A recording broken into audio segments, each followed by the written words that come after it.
Assalamualaikum students. The topic that I'm going to discuss today is the connections.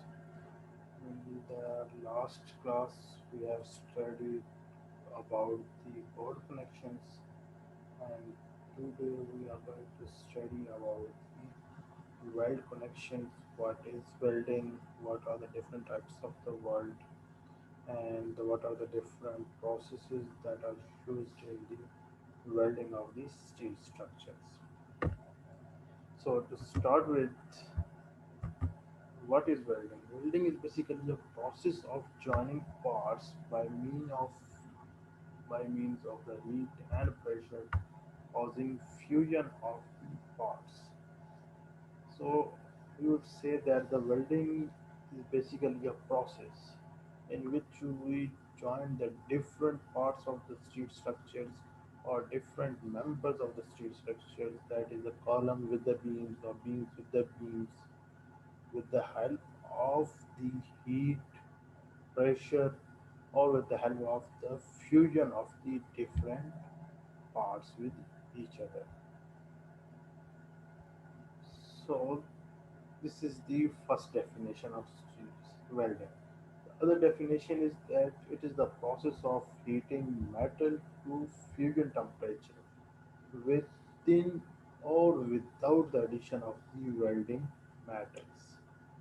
So we can also say that welding is the process of heating, and the heating continue till the fusion temperature of their particular structure.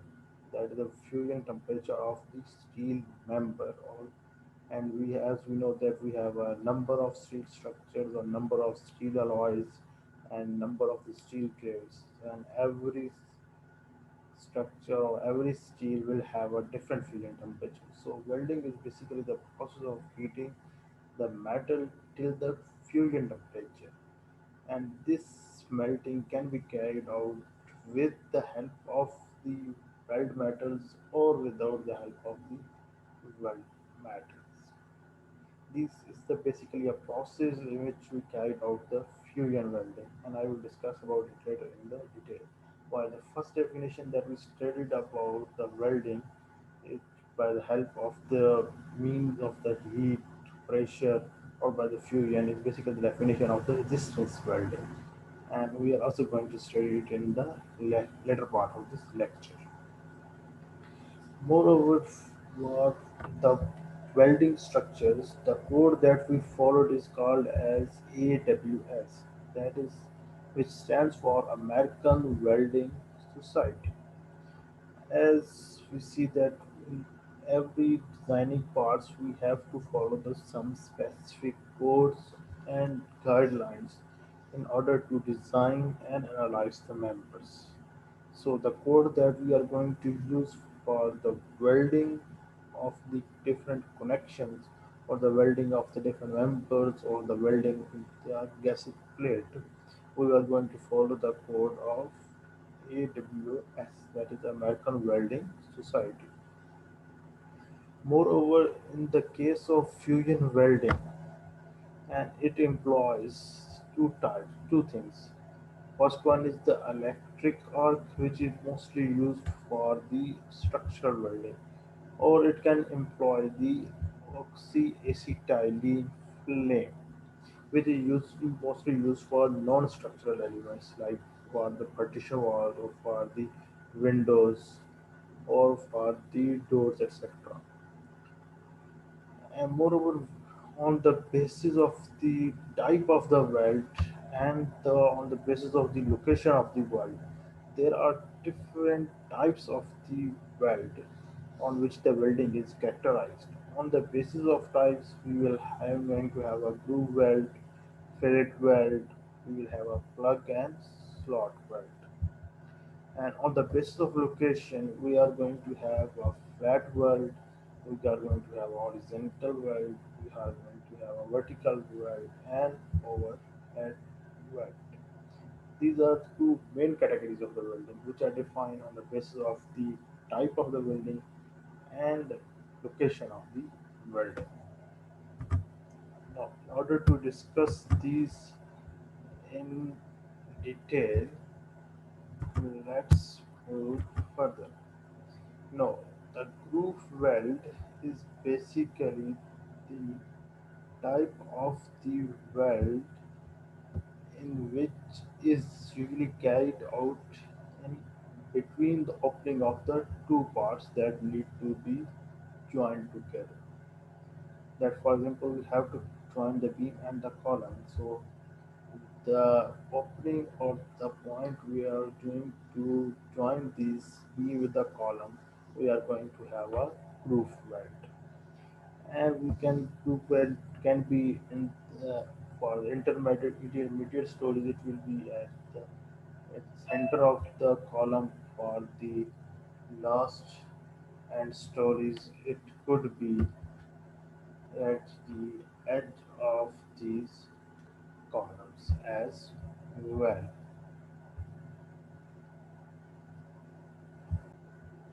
Moreover, this groove weld can be on only one side of the member which is need to be joined, or it can be both sides of the member which needs to be joined depending on the type of the loading and the type of the weld that we need to join to particular parts. Well, as far as fillet weld is concerned, it is mostly in triangular in shape. That you will see that its weld will be in the form of triangle, and it is joined mostly at an angle with one another. So wherever you find this weld, it will be in the triangular shape, and you will find some angle of the welding of the two particular members with the each other. So it is weld is used mostly when the two members lies in the same plane, like we have two plates in the horizontal direction, or when the two plates are in exactly perpendicular directions to each other, like this one is horizontal and one is in vertical. Unlike to groove weld, which is mostly carried out at a perpendicular degrees and angle, in which we have a one member is in horizontal and another member is in the vertical directions. So we will have to have a groove weld. While for the fillet weld, it is mostly when the two members or two planes are lies in the same plane. We use this type of weld.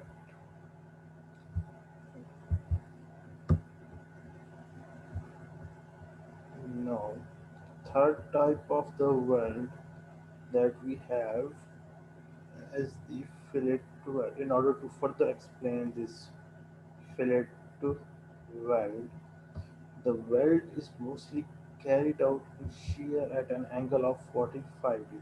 As already mentioned in the last slide, that the fillet weld is mostly in triangular shape at an angle, and this angle is generally 45 degree through the throat. And ultimately the shear strength that we calculate for this fillet weld becomes the allowable shear stress is equal times the theoretical throat area of the weld. So shear strength into area of the weld will ultimately going to give us the total shear strength of the connections. And for the calculations of the theoretical throat area of the weld, it is equal to theoretical throat into weld length. So the horizontal part to which member is connected is called as legs, whether it is horizontal direction or in vertical direction. But the point where the weld originates is termed as root, and the perpendicular direction from root to the end of the weld is termed as the length of the weld, which is the perpendicular distance from root till the end of the weld. And the weld is basically could be in the parabolic shape in the upper directions, or it could be in the parabolic shape in the downward directions. So this weld could be in the concave up shape, or it could be in the concave down shape. of the structure. So the ultimately shear strength that we are going to have is basically the theoretical thought area of the world, and thought area of the world is basically the area of this triangle that is formed with the help of two legs and a root on the length of the world. So this theoretical area of this triangle, when it's multiplied with the allowable shearing stress, it is going to give us the total shear strength of the connections. Let's move ahead. Now, for the effective throat thickness, TE is equal to 0.707 into leg size. What is this 0.707? This is basically the angle cos 45 degree or the sine 45 degree, whatever you want to use, because at angle of 45 degrees sine theta is equal to cos theta. So the value of cos theta will be equal to 0.707. So when this is multiplied with this 0.707 with the leg size, it is going to give us the effective throat thickness. No, the electrodes that we use for the welding would vary from E70 to E90. E70 indicates that it will have a strength of 70 ksi, and the 90 indicates that it will be a strength of 90 ksi. So the ultimately shear lab that we have going to conduct between the two ends of the weld, it comes equal to Te times zero point 0.3 into 70 if we have a E70 electrode. If it is E90, it will be multiplied with V90. So as far as the next type of the weld that we have is the plug weld, and this weld is made by depositing weld metal in a circular hole in one of two lapped surfaces. So in the simple terms, I would say that when two plates are joined together through a hole and the metal is melted, deposited, or the plates are joined with the help of the opening of the hole, it becomes as plug weld, like this type. So we are going to basically join two plates with the help of the within these, creating a opening within the plates. The other type of the weld we have is the slot weld. It is basically the similar to the plug weld, but the shape or the size of the holes that we have is elongated as compared to the plug weld. These holes could be elongated either in the horizontal direction or in the vertical directions. So they will have a larger length instead of in any direction. It could be have larger length in the horizontal direction, or it could be have vertical directions. But they will be not be in the form of circle, as we have the circular holes in terms of plug weld. Now coming to the welding processes. Or but before moving ahead, I would like to read the first slide in which we have defined the welds on the basis of the location of the weld, in which we have a flat weld. Flat weld is basically the weld which is carried out on a flat surface. It could be either on upside of the member, structural member, or it could be either on the downward structure of the members, and it is currently in the flat directions. Horizontal weld is the weld which is carried out in the horizontally to the members or in parallel to the members, while vertical weld is the weld which is carried out perpendicular to the member which needs to be joined together with the help of the welding. An overhead weld is basically the weld in which the members are inclined to each other. And the welding that is done for such purpose is called as overhead weld. Now we have a different types of welding processes. I would say we have a number of welding processes. First we have is the forge welding. Is forge welding. It basically consists of simply heating the pieces or the simply hitting the different structural members above a certain temperature that till the abstract members could be easily joined together or their shape can be easily changed. Or I would say they are heated till the red hot state and then they are later on hammered together to with each other so that two members can be joined with each other. So whenever we heat the metals to above a certain temperature, they are ultimately going to convert in the molten state. And when we hammer these two molten states with each other, they are going to become as the single material or the single joint.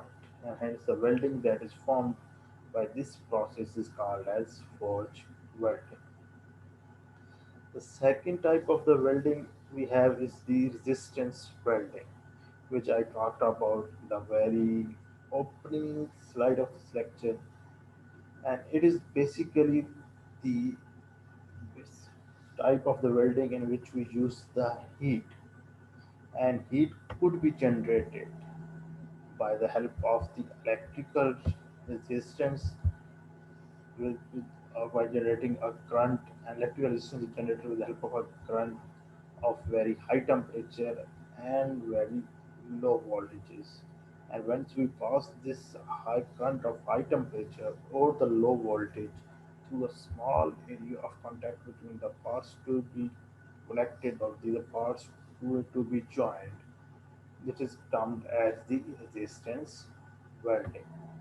So in resistance welding, we basically use the heat, and that heat is generated with the help of the electrical current of the materials. The next or third type of the welding that we have is called as the fusion welding, in which we use the method of the connecting pieces by the help of the molten matter or by melting the metals. In metallic arc welding, the arc is a sustained spark between a metallic electrode and work to be welded. So, in metallic arc welding, what we do is that we can recreate a spark with the help of the metallic electrode and the electrode or connections that need to be joined together. And once we have this instant arc is formed, the temperature of the work and tip of the electrode are brought together to the melting point of the structure or melting point of the steel materials. And when the tip of these electrodes melts, it forms a tiny loops or the tiny circles of molten metal form.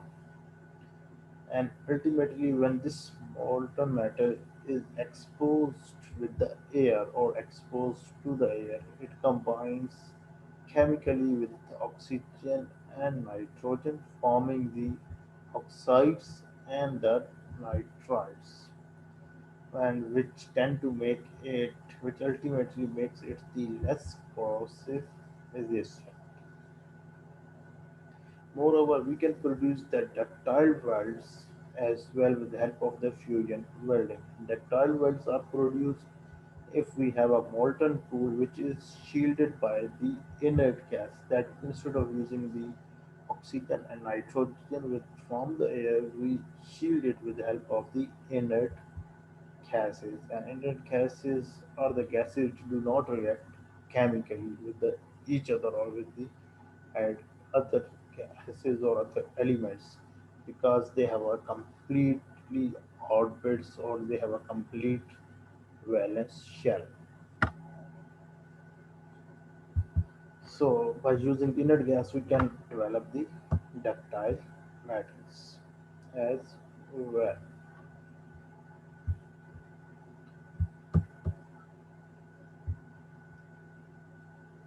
And here it is has been described graphically that how this process has been carried out, where we have a welding machine and what I would say the power source and having the controls, and when it is brought closer to the work process or the metallic or with the help of the metal cables and the electrode that we have generated, and with the help of this create a spark which basically ultimately going to reduce the area that where the parts need to be connected, and it is going to form a molten pool or creating a slag on the surface of the material, and ultimately when they get exposed with the air with open air, it is going to react chemically and the metal will be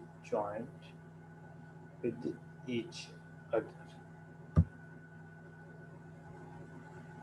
Now the next type of the welding, or it's the same, or I would say for the same type of the welding, fusion welding, and we are going to form a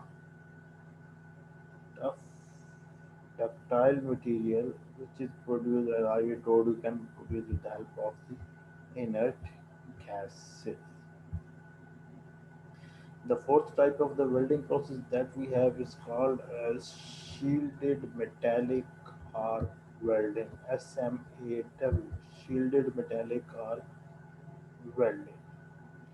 So in this process, we used a metallic arc as the name suggested, but the gas we used is shielded, or I would say we used the inert gases. And when the arc is struck between the metal rod and the workpiece, both the rod and the workpiece surface melt with each other to form a weld pool, like indicated here in this figure. And for this particular weld, the effective throat thickness that we calculate, it comes out to be 0.707 into size of the leg that we have to determine or calculate its size from the AWS code, that is American Welding Society code.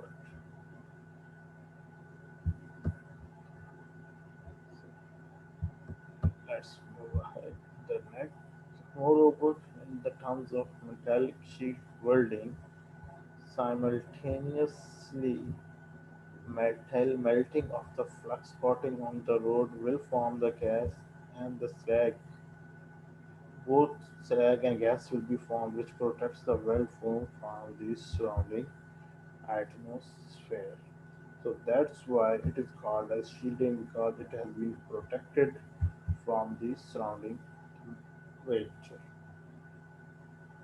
And once we use this metallic rod to join two surfaces in the same plane, it is called as butt joint. And once they are one plate is above the second, it is called as lap joint. And one these two plates that need to be joined are into different planes, it is called as T joint. Moreover, if we have a leg size of less than 3 by 8 inches, the effective throat thickness is going to be TE. It is going to be 0.707 into size of the leg. But if we have a leg size of more than 3 by 8 inches, then we add 0.11 to the leg size as well. Then this formula of the effective throat thickness will become as 0.707 into leg size plus 0.11. At this value of 0.11, will only be added in the size of the leg, and it is used when we have a leg size of more than 3 by 8 inches.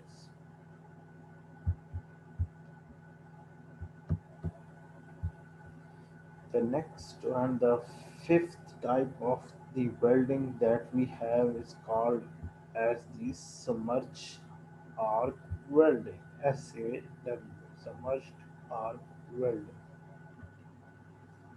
in which we use a bare wire. A bare wire means a naked wire or an open wire is fed through the welding head at a rate at a specific rate to maintain the constant arc length, because the arc length is dependent on this wire. As we have a more arc length, we are going to use a more wire, or we are going to use a wire of having a higher intensity or on a higher dia, which have a more resistance to the electric current. Moreover, in this process, welding is shielded by the blanket of the granular fusible material. It is basically a material which is fused with each other, but and like a grains, and it ultimately form a blanket over the welding process of the welding location by the help of the gravity, and this amount is basically sufficient to submerge the arc completely. So the flame of the arc is basically completely covered with the help of this blanket of granular fusible material. No, moreover, in order to create the protection of this world from the atmosphere, because if this world get interacted with the atmosphere, it is going ultimately going to have the form the oxidylene flame, or it is going to generate the form the oxides and nitrates, and we have to protect this world from the atmosphere. We protect, give it an extra covering in controlling the rate of the cooling of the weld, because if the weld is cooled down slowly, it will have a higher strength, while if the weld is cooled down suddenly from 100 to 10 degrees centigrade, it will lose its strength during the process of losing their temperature as well, because all the steel structure members are temperature dependent. The sixth type of the welding we have is called as the flux core arc welding. This process basically utilizes the heat of an arc, which is continuously fed between consumable flux core electrode and the wire.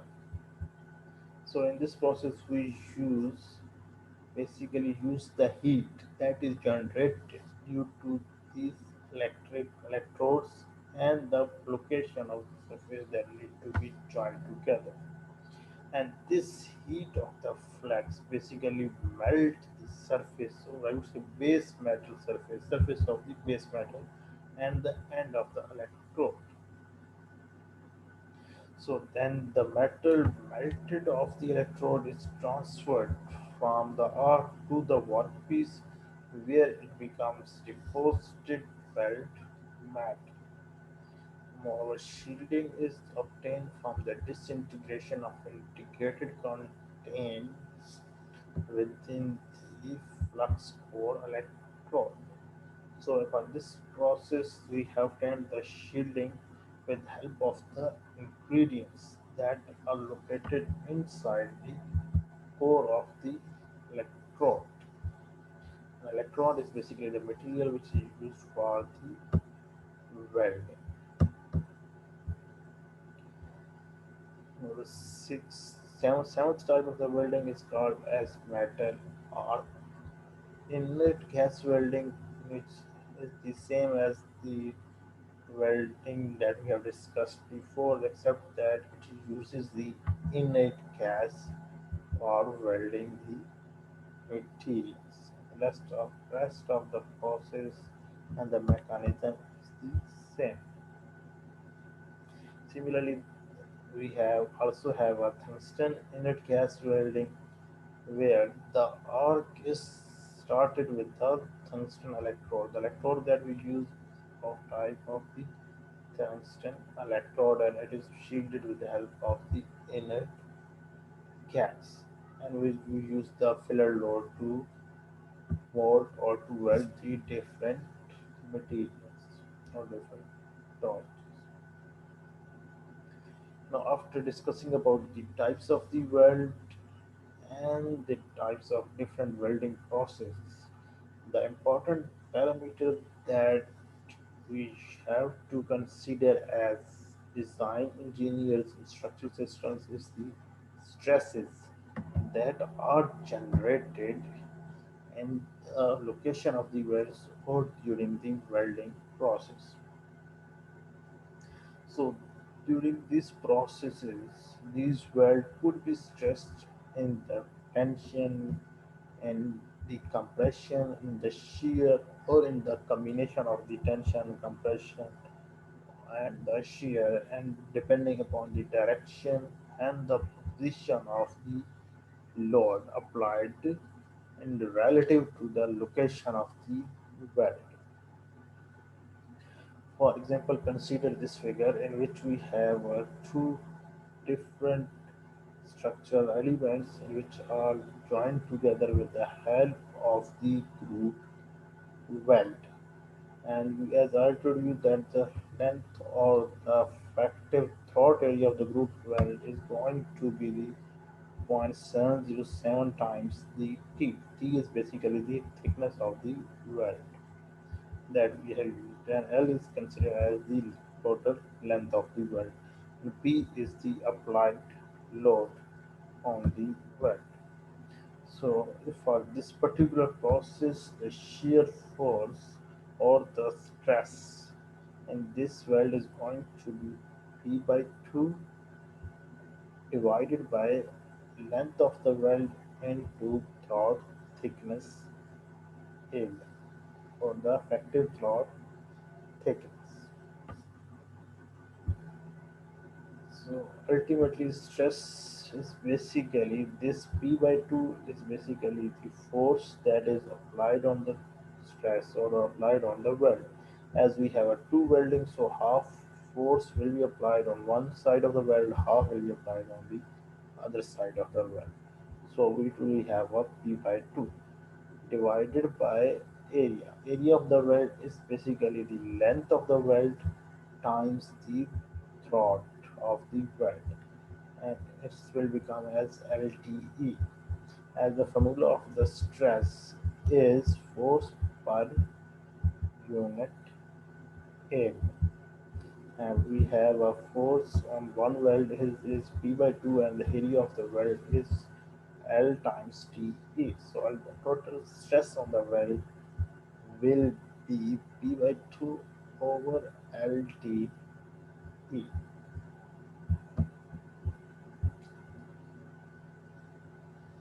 Moreover, it is important to take the force acting on a fillet weld as the shear on the throat, irrespective of the direction of the load relative to the throat.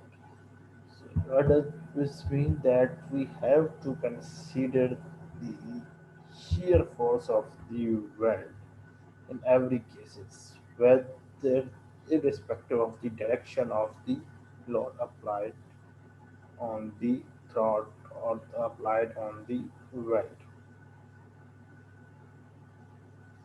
And moreover, the studies or the experimental tests in the future suggested that the fillet weld transfer to the load is much stronger than a fillet weld of same size parallel to the load. So whenever a force is applied transverse to the weld, it is going to be much stronger as compared to the force which is applied parallel to the weld size.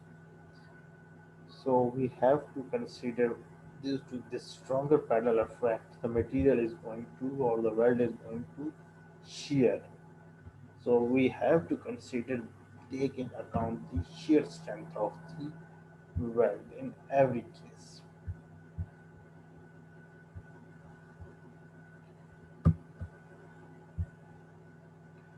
And this load sharing of P between two longitudinal fillet and one transverse weld depends either on the proportional to the length of the weld of having the same size, or it is proportional to the area for different sizes of the weld. So what does this mean? That we have to consider the all parts of the weld that are going to be acting in the shear, or they are in the stress, to cater for the total sharing of the force that is acting on the weld.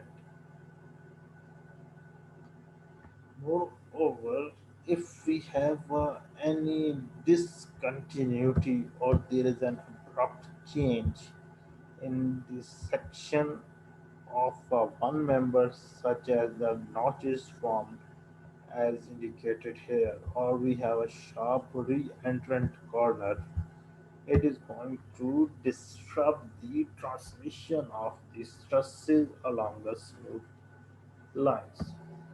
So whenever we have this notches form, it is ultimately going to have a much more concentrated stresses on the weld. And these are stresses are very much important when we have a fatigue loading in the pipe. Fatigue loading is the one which is continuously repeated on the member structure, like in terms of the bridges. We have a fatigue loading. So this stresses becomes very important in terms of the designing of the street bridges. Moreover, in order to transfer these stresses uniformly from one member to the another member, the joint or this stress length weld is usually elongated, and we increase this length in the direction of the load, so that a uniform transfer of the stresses could be developed or could be taken place. Moreover, the coming towards the specifications that are summarized from AWS and which are used for welded connections are displayed here. More starting with the welding electrodes. Whichever we use welding electrode, they are classified on the basis of the mechanical properties of weld metal, welding position, type of the coating that we use, whether it is inner casing or tungsten coating, and the type of the current that we need to require. So for every type of the welding, whether we have fusion welding, submerged arc welding, or the other type of the welding, so its properties will be different, because in each process we are going to use a different welding electrode, and every electrode has its own mechanical properties. That's why we are going to identify every electrode by a code number, starting with E and the next digits, with whether they are 2, 3, 4, 5, 6, they are going to identify a particular electrode, and where E stands for electrode and X represents a particular number. And it is generally in the form of 4, 5, 6 digits. And we have at this digit, the first two or the three numbers indicates the tensile strength of the electrode in KSI. So the next number indicates the position in which the electrode can be used. For example, If we have one, it means that it can be used in all positions. All position means you can use it in the vertical direction, in horizontal direction, in the vert- horizontal direction, vertical direction, or you can use in the inclined direction as well. Two indicates that you can use it for flat and horizontal surfaces only. Third indicates that you can use it for flat welding only, and etc. Further details are available in the AWS. While the last number is going to denote the type of the covering or the type of the current that can be used with this type of the electrode.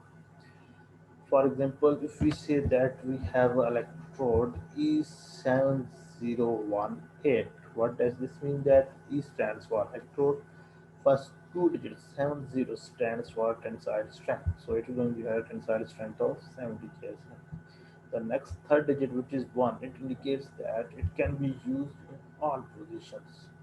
And the last digit 8, it means that it is an iron powder, low hydrogen electrode, which can be used with AC or DC, but only in reverse polarity. But this scales can be found in AWS code. That if we can say we have 7 at the end or 6, so fair 5, what does that mean? These details can be found in American Welding Society code. Now coming to the design part, we have some specific code requirements as well, and every type of the code that we use has its own requirement. For example, if we use AST code, allowable stress in the welded connections is given in the table 2-21. While if we use the LRFD code, then the design strengths of the table are given in the table 2-22, and resistance factor phi is also given in the same table. While ASHTO is basically is more conservative than the AISC, AST or LRFD manual. For example, it uses the value of 0.27 FU for fillet weld, and FU is basically the tensile strength of the electrode. But they also mentioned that this tensile strength should not be less than the tensile strength of the part that or we are going to point join together or connect with each other. The third type of the code we have is area.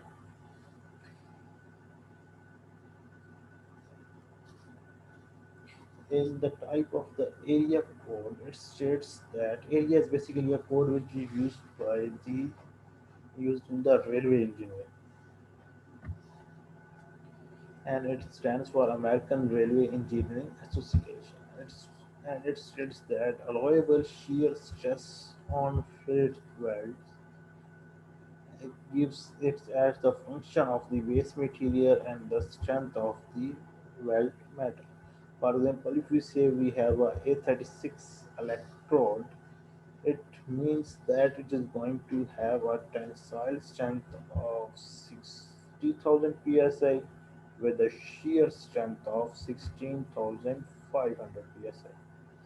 While if it is have a tensile strength of 70,000 psi, it will have a shear strength of 19,500 psi. So it basically this area code relates the tensile strength with the shear strength. But in this course, on this particular lecture, we are going to use the AISC, LRFD manual, and ASC manual only. Moreover, some of the requirement of the ASC codes also states that the minimum length of the fillet weld should not be less than the four times of the nominal leg size of the weld. So we have to use the length of the weld more than the four times of the leg size of the weld.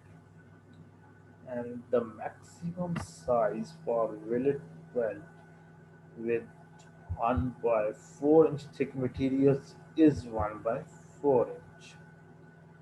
For thicker material, when we have a thickness of 2 by 4 inches or 3 by 4 inches, it could be 1 by 16 inch times less than the material thickness. The smallest weld size that you could have is 1 by 8 inches. What the most economical we have weld size is 5 by 16 inches.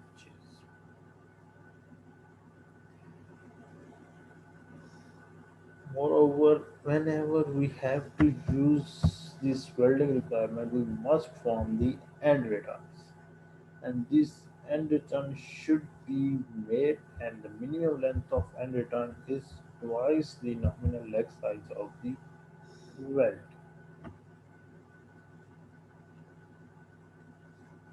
Moreover, when we only use the longitudinal fillet weld for the connection of plates or the bars, then the length of the weld should not be less than the perpendicular distance between the two members. Moreover, the distance between the fillet weld may not be greater than 8 inches for end connections, and thus transverse welding is otherwise prevented.